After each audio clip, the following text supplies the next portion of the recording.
Felt man. Chavez. Good.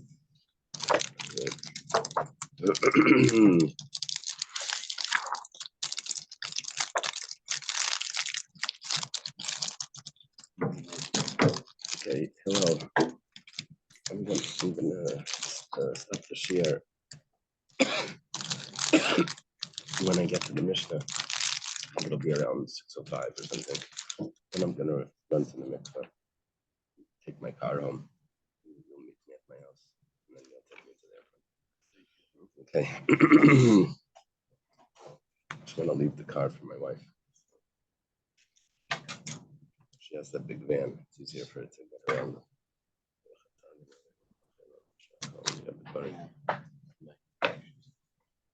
Oh, thank you. Okay. We're holding on the Mishnah on Ayin Ches. I'm at Beis. Just today's daf. And I need a volunteer for Sunday.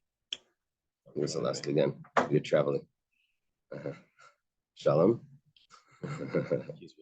Oh, he's traveling with you? Oh, okay.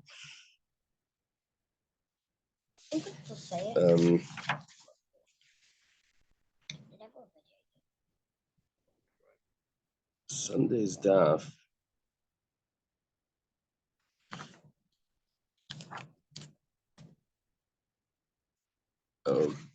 Monday's daf is the daf that Reb Naftali, I heard you quote sometimes. The Tanoim that Yeshua ben Nun was conditioned the people when they came into the land. That's going to be on Monday. But now it's an introduction to it. Okay. We thank Hashem that we're able to learn Torah every day, and as chus of our learning, we should have the Beis Hamikdash. And also a memory of Zahav Golda, Bas Baruch Binyamin. So the Mishnah says like this. Remember, we're talking about someone that steals, and which means he has to pay double. Then he sells, if it's an animal, if he sells it or slaughters it, he has to pay 4 or 5 times, depending on what type of animal. Let's say he sells a percentage of it, but not 100% of it. There's 1% that he keeps for himself. It means he didn't really sell the whole thing. You can't do that with shchita, because you shechte. But when selling it, you could keep back. They didn't really sell the whole thing. Or let's say he had partners. That means probably got one of them. This animal that he stole, he was a partner in it. So he had a partnership in it even before he stole it. Or he shechted it, and it became, instead of, we had before once, we had it a few times, shechted it, and he found out that it was a treifa, that it wasn't really a kosher animal. That's not what we're saying here. Here we're saying, you see over there by a treifa, the shechita is good, you just can't eat it because there's a problem with the lungs. Over here, the shechita itself wasn't good.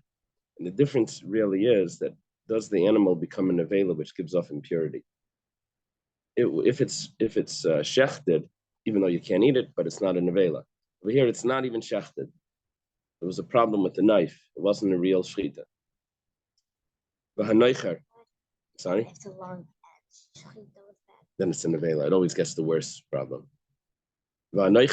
Someone that tears the animal. Usually meant like to shoot it, you make a hole in it. But here Rashi says he tore it, and then on the side it says maybe he choked it. So he rips out the pipes that are the windpipe, the food pipe. So all of these cases are Mishal Tashlumi Keif and Mishal Tashlumi Abba Chamisha. The Gemara will explain why. You don't have to pay 4 or 5 times for those cases, only double. What does it mean? That you retained for yourself in the sale of the animal 1%. Which percent were you talking about that would be a big deal, that would stop the penalty of paying 4 or 5 times? So we're going to have now a machlekes Rav and Levi. Rav, is a student of Rebbe, and Levi is also a student of Rebbe. Levi was the one that became lame when he tried to show Rebbe how to do akida, how to bow down in front of Rebbe. He hurt something in his back.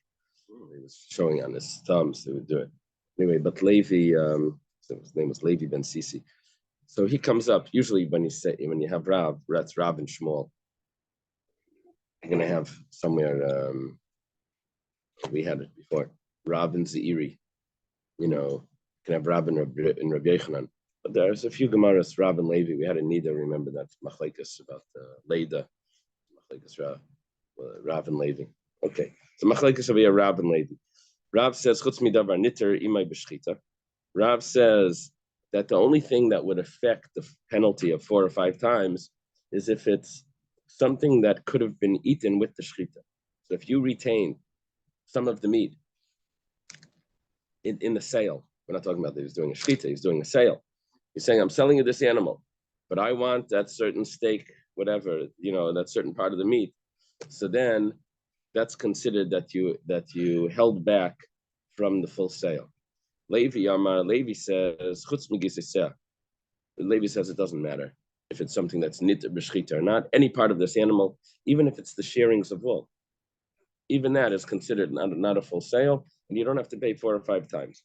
Tanya b'masnisa was taught the same thing in a brisa. It says chutz migizei like Levi, support for Levi. Okay, Meisvei. Where's the question? Machra chutz miyada, chutz miragla, chutz mikarna, chutz migizei. So here, according to this opinion, this call him Tanakama of this brisa, if someone stole an animal and he sells the animal, but he says, I still want to keep the leg, want to keep the arm or the leg.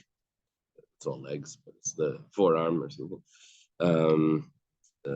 Front leg, that's what it's called, front leg, or it's back leg, or the horn, or the shearings of wool. Remember that joke? 20 people were on a boat, they jumped off, and 24 heads came up. How's that possible? Oh, he knows it already. 24 heads.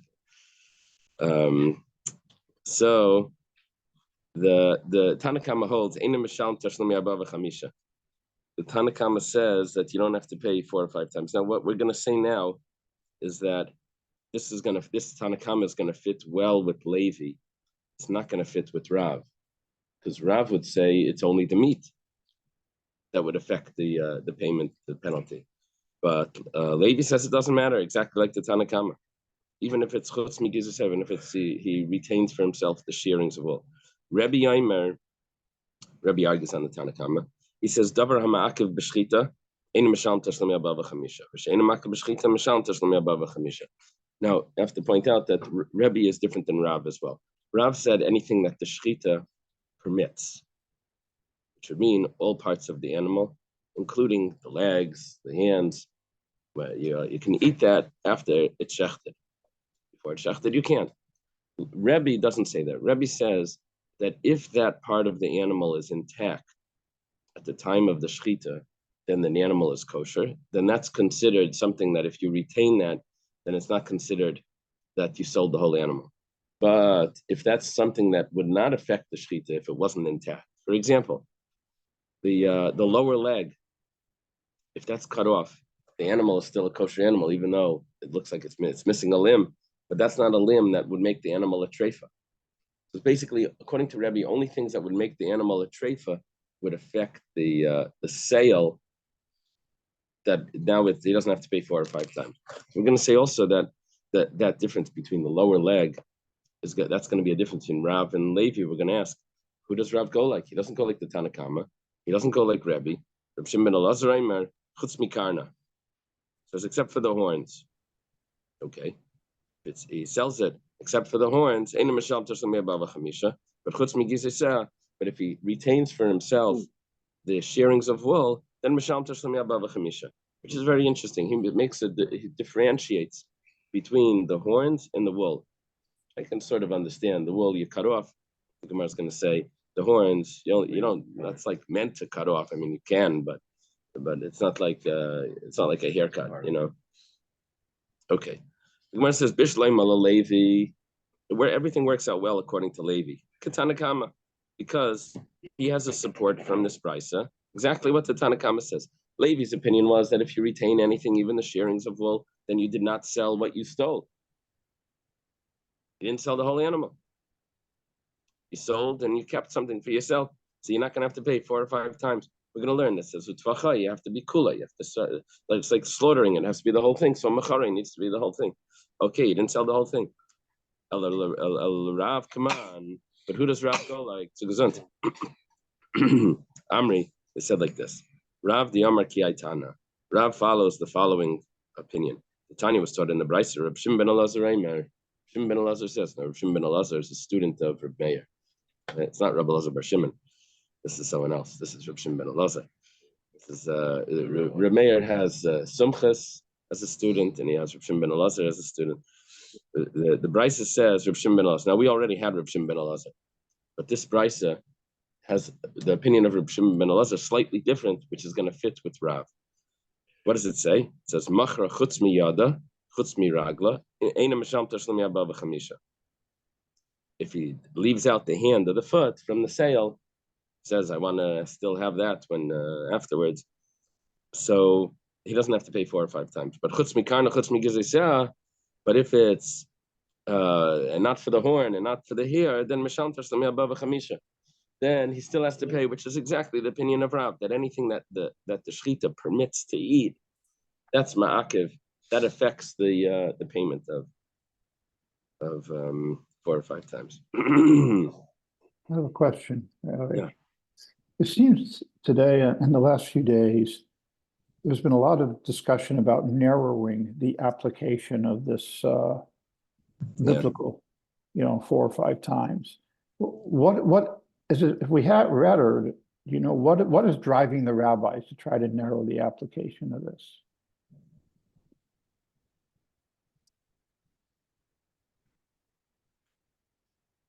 That I don't know.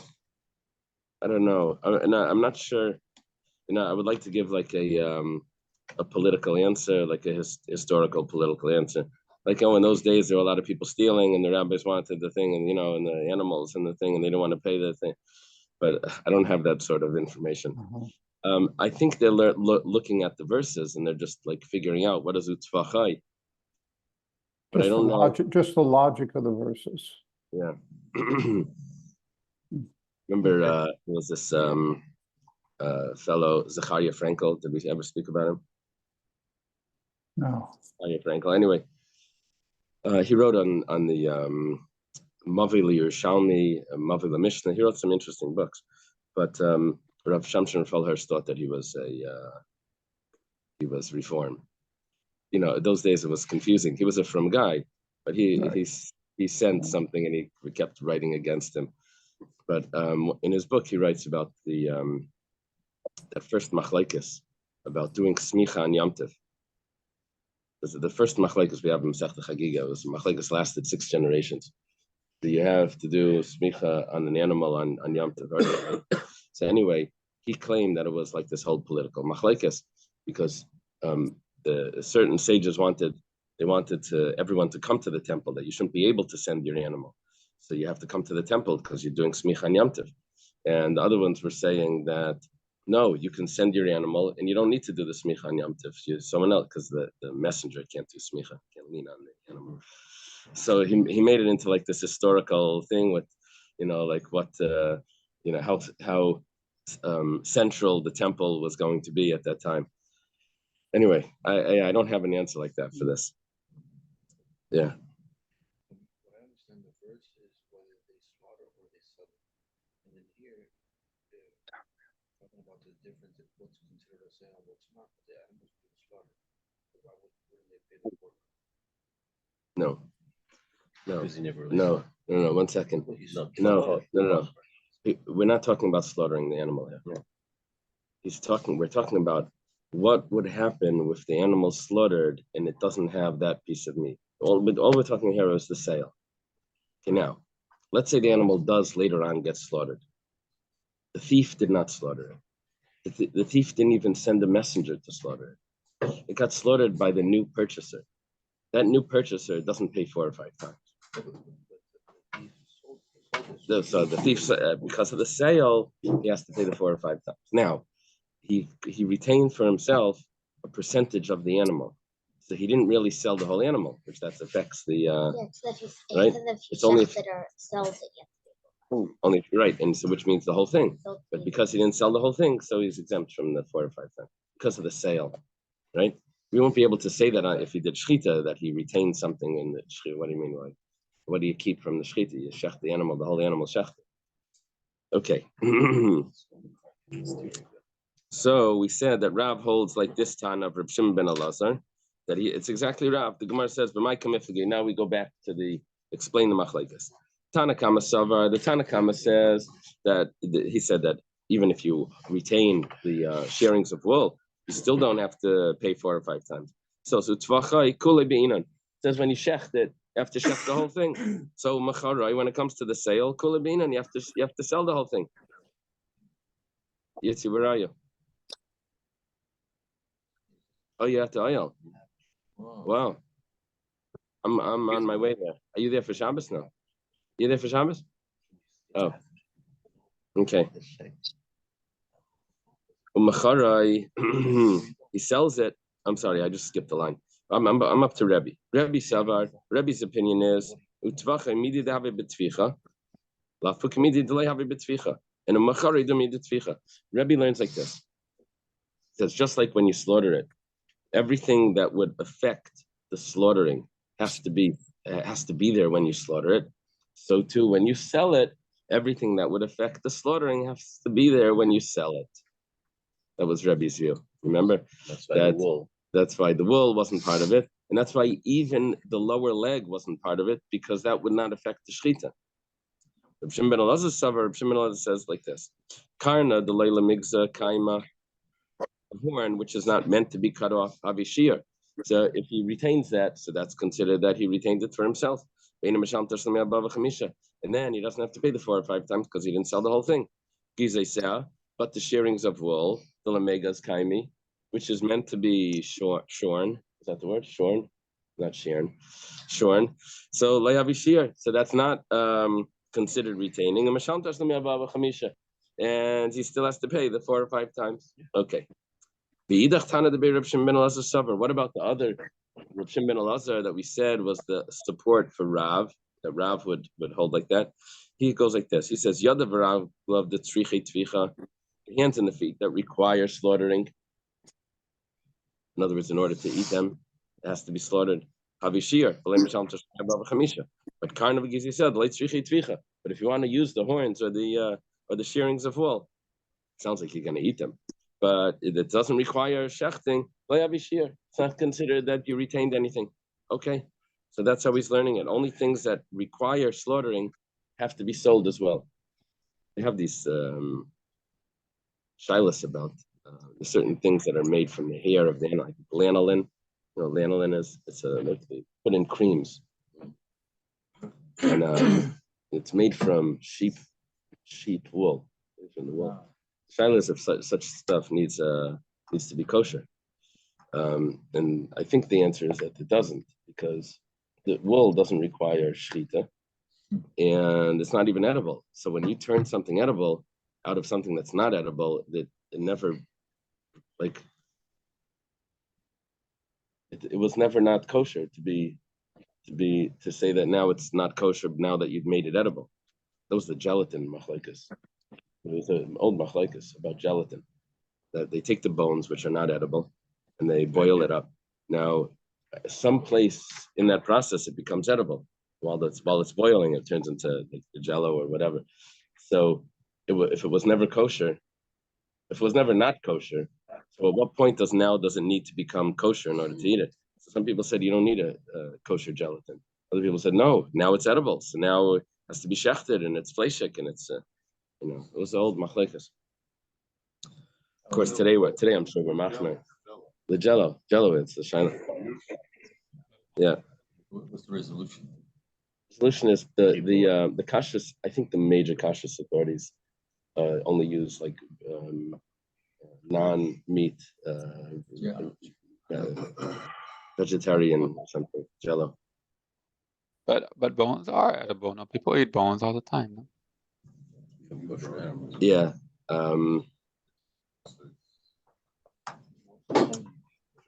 Yeah, but there are bones that are not edible. Okay. You know, those bones that aren't edible. Yeah. You know, just the hard bones. Like the marrow or something in the bone. Those hard bones that they make the jello out of. Okay.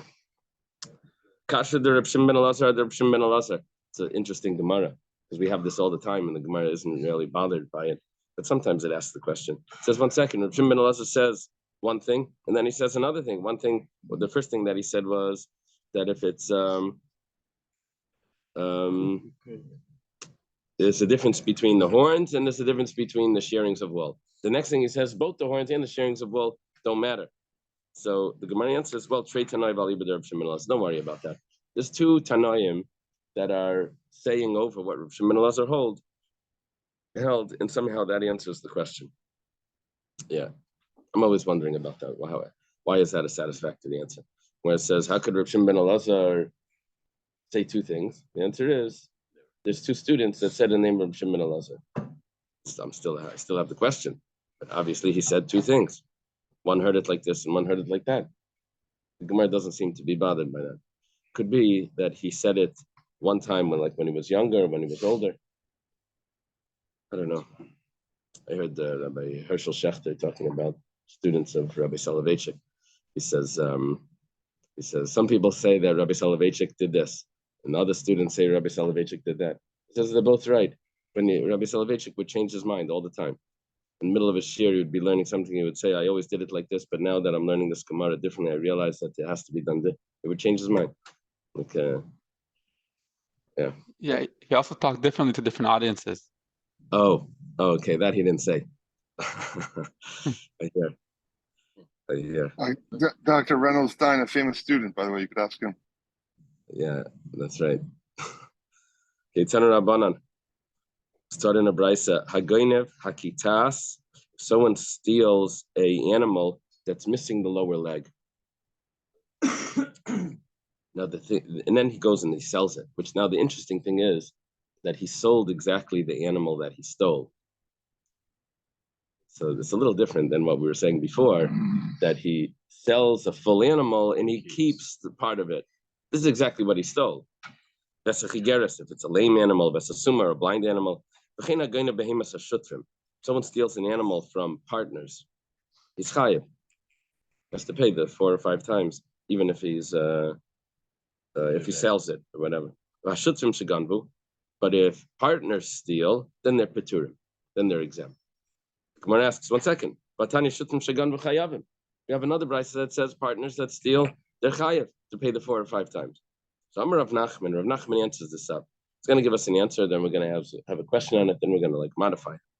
It says like Kasha, Kan b'shutav sheganav mechaveirei, Kan b'shutav sheganav me'alma. This is where the partner stole from his friend. If he stole from his friend, he doesn't have to pay the 4 or 5 times. That's why he's exempt. Why? Because it wasn't kulei be'isser. When he slaughtered it, it wasn't 100% prohibited. Half of it he was permitted to do. Or if he sold it, because half of it was his. So if it's half his, then it's not considered the ummacharai that it has to be entirely prohibited. Kan, but over here, shutav sheganav me'alma. Here is when partners stole from outside. He stole from outside. That was totally prohibited. Yeah. Okay.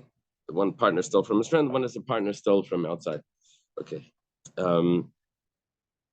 Esvei Rav Nachman. Rav asked Rav Nachman a question. Yachal, I could have thought that shutav sheganav mechaveirei, a shutav that steals from his friend, v'shutvim sheganvu, and also partners that steal. See, it's obviously a different story over here because you have both cases. And Yechayav, and I could have thought that Yechayav, that you have to shecht it, and it needs to be entirely, and here you don't have that. So what are you telling me that if partners steal from outside, that Yechayav, over here you see that you're not Chayav. Elam Rav Nachman says like kasha. Kam b'shutav shetavach ladas chaver, kam b'shutav shetavach shalei ladas chaver. This is an interesting answer, and this is going to have to do with what's coming up next in the Gemara. Is that usually we say ein shliach ledvar avera, that if you send a messenger to do an avera, so there's a concept of shlichus. You can send a messenger to marry a woman for you. You can send a messenger to give a get. The shlichus works. When it comes to an avera, we say that there's no shlichus. Ain't shliach ledvar avera. There's two exceptions to that. One of them is me'ila. If you send someone to use money of hektish, the one that sent the person is chayiv, not the one that used the money. And the other exception is this Gemara right here, where someone sends someone else to shecht for him. Those are two exceptions to in the whole Torah. So what we're saying now is when one partner was told by his partner friend, shecht the animal on my behalf as well, so then he becomes a shliach and he's chayiv for they're both chayiv to pay for the 4 or 5 times. He that shechted it for himself, and he shechted for his partner's chayiv. So they both, but together it's 4 or 5 times. The other one is when he shechted it without his partner's permission. Both of them stole together, and one of them went ahead and shechted it. So therefore, he's only chayav on half of 4 times or half of 5 times, and that we learned before it doesn't apply.